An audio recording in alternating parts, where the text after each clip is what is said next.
हाँ, आर्या ने तो मांग लिया है गोपाल जी से माफी और रिक्वेस्ट करता है कि भाई अन्नू को फिर से ऑफिस भेज दो। जिसने झूठा इल्जाम लगाया था अन्नू पे रिश्वत लेने का, उसे मैंने पकड़ लिया है।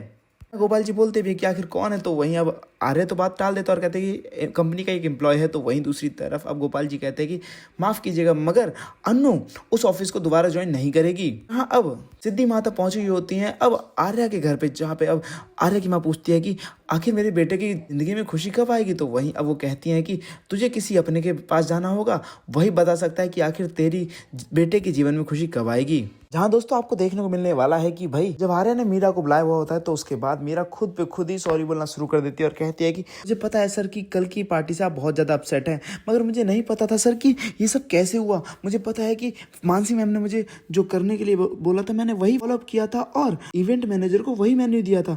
पता नहीं अब अन्नू के पास इंडियन डिशेस का मेन्यू कैसे पहुंचा, मुझे नहीं पता सर। जहाँ अब आर्या साफ साफ कह देता है कि मैंने तुम्हें इसलिए नहीं बुलाया मीरा। हाँ, मीरा कहती है कि फिर किस लिए बुलाया सर। तो वहीं अब आर्य कहता है मुझे तुम्हें किसी से मिलवाना है। जहाँ पर अब उसी आदमी को ले आता है आर्य जिसने मीरा के कहने पे अन्नू के घर में पैसे रखे थे।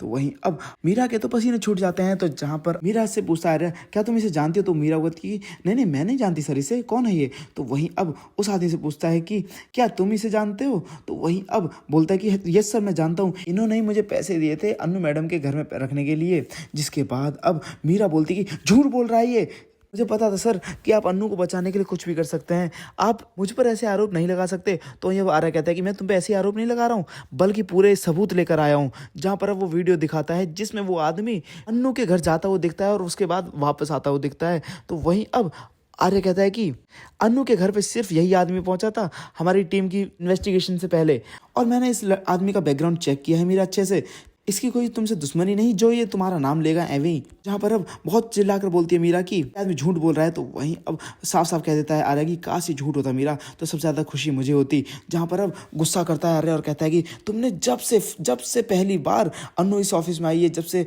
चेक लेकर आई है तब से तुम उसके पीछे पड़ी हुई हो। तुम्हारी नफरत इस हद तक बढ़ गई कि तुम अपनी कंपनी तक को नुकसान पहुंचाने लगी, जिस कंपनी को यहाँ तक पहुंचाया, और आज उस कंपनी को गिराने के पीछे तुली हुई हो। ये क्या कर रही हो मीरा तुम। मीरा एक और मौका मांगती है। तो वहीं दूसरी तरफ आर्या कहता है कि मैंने उस दिन तुमसे एक्सप्लेनेशन मांगा था मगर तुमने मुझे नहीं दिया, अब माफी की कोई गुंजाइश नहीं। तो वहीं दूसरी तरफ अब जब जो टकला दुकान का मालिक होता है वो पहुंचता है जब अन्नू के घर पे, तो वहीं वो 5 लाख रुपए दे रहे होते हैं। तो वहीं वो बोलते हैं कि 5 लाख रुपए क्यों दे, वापस ले लेती है पुष्पा और कहती है कि जाना तो वो भरते हैं ना जिस किसी का नुकसान करते हैं, वो हमने तो नुकसान किया ही नहीं। तो वहीं बोलता है कि हम मेरी साड़ियाँ नहीं जलाई। तो वहीं पुष्पा बोलती है और अन्नू बोलते हैं कि तुम्हें शायद पता नहीं कि रघुपति जेल में जा चुका है, उन्होंने जो खुद दुकान जलाई थी षड्यंत्र करके, और उनके साथ उनका एक दोस्त भी था, वो तुम थे। जिसके बाद टकले के टकले से पसीना छूटना शुरू हो जाता है। तो वहीं अब 5 लाख रुपए देती है पुष्पा, मगर वो कहती है कि 5 लाख रुपए हमारा हर्जाना नहीं बल्कि दुकान की पहली किस्त है, अब इसके बाद ये दुकान हमारी हो जाएगी और दुकान की तरफ दोबारा आंख उठा के भी मत देखना। वो बोलता है कि ये तो दे दो जो पुलिस ने तुम्हें वापस की थी। तो वहीं अब अनु कहती है कि अरे इंश्योरेंस क्लेम किया ना तुमने, अच्छा मैं उनको बता देती हूँ। तो वहीं अब पुष्पा जैसी फोन मिलाती तो वो फोन छीन लेता है और एग्रीमेंट पे साइन भी करवा लेती है अनु कि भाई अब ये पहली किस्त है, जिसके बाद किस्तें पूरी होने के बाद दुकान गोपाल जी की हो जाएगी, उनके नाम पे हो जाएगी। वेल दोस्तों, वहीं दूसरी तरफ आर्या बहुत ज्यादा परेशान है। जहाँ आर्या अनु को वापस लाना भी चाहता है मगर वो ये भी नहीं बताना चाहता कि इस सब के पीछे मीरा थी। करे तो करे क्या आर्या। जहाँ पे अब आर्या की माँ कहती है कि तुम्हें अनु को सच तो बताना ही होगा। आर्या बहुत ज्यादा कंफ्यूज है। आर्या ने तो माफी मांग ली है मगर गोपाल जी ने अपना फैसला सुना दिया कि भाई अनु ऑफिस को ज्वाइन नहीं करेगी। पर आपको क्या लगता है, क्या अब अनु को आर्या की कंपनी ज्वाइन करनी चाहिए या फिर नहीं? हमें कमेंट करके जो बताएं और साथ ही से लेटेस्ट रहने के लिए हमारे चैनल को सब्सक्राइब करना ना भूलें।